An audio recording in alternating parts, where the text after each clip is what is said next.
OK， 好来，I'm going to do the presentation hopefully in English. Sorry, what? Okay, we'll start with the first page. Yeah. Yeah, thanks guys. Yes, I got 10 minutes, right? Yeah, it's super cold in Hong Kong. Oh my God, I used to live here and it's never been this cold. But I'm sure everybody's like super hot and warm inside because the markets are pumping and hopefully everybody's made money in the last couple of months. So Ordz Games, we are the first gaming/GameFi project on Bitcoin Layer 1. The whole idea was, we're like one of the earliest group of people to come into ordinals in the Chinese space. I'm sure many of you have seen me at like Twitter Spaces or different events. My name is Zeth, Z3TH. If you want to follow the Twitter.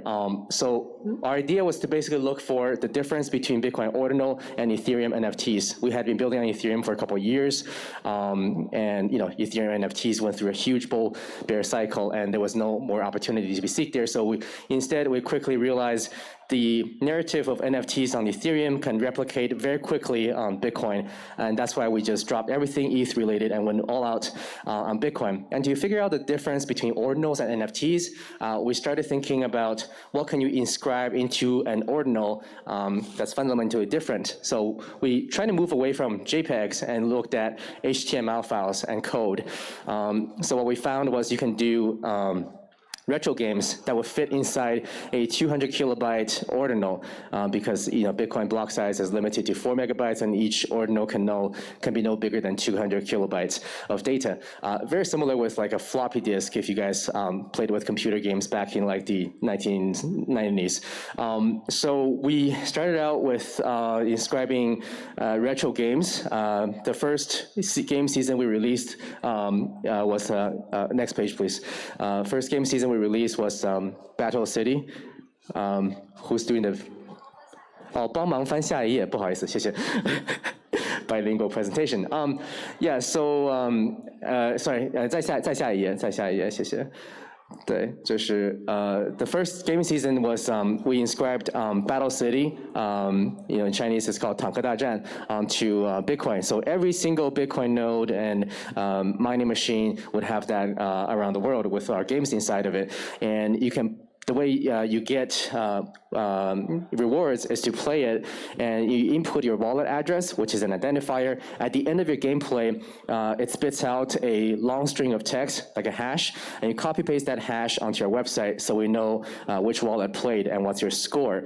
And to reward people, we inscribed a BRC20 token called the OG token, or it stands for Ordz Games, and we airdropped to the people on the leaderboard, and that became the first GameFi project on Bitcoin Layer 1. We launched on March 22nd. The token was inscribed March 15th, so 6 days after BRC20 was born, we were already there. So yeah, if we can keep going, 继续翻页，谢谢。继续翻页，谢谢。对, so we ran 4 gaming seasons. Right now we're on season 4. So we went in Battle City. We did like a Super Mario style game, side-scrolling render game, and we issued a PFP collection called Ordz Heroes. Sold out in 2 hours on Magic Eden's launchpad, and min price was 0.01 Bitcoin. So we made like 10 BTC in revenue from that, and that's the collection that you see here in our season 3 and season 4 game. In season 4, it's a PvP style game. You challenge each other on a leaderboard, and different DNAs of the Ordz hero can combat and have advantage over each other. And you can spend your OG token to buy power-ups and weapons and armors to play in the game. So there's a lot of opportunity to spend your token, and the token we will burn them in batches. So OG token becomes deflationary over time. And the gameplay is basically 2 people battling, and then you play like a Candy Crush, 消消乐 on the side to boost your points. And once you hit a superpower, you release that, and you have a super attack. OK, 请继续翻页，谢谢。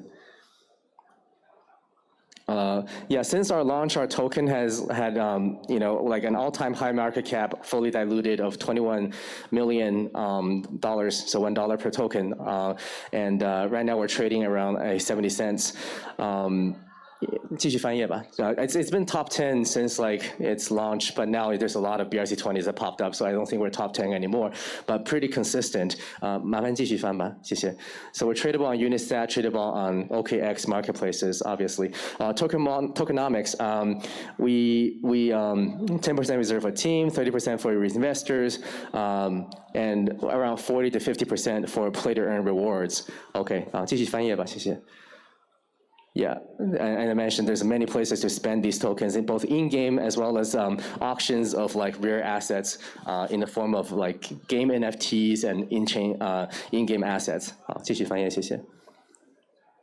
So, okay, so the big announcement, the alpha for everybody in the room here, is that we are going to change our token ticker from $OG to ORDG.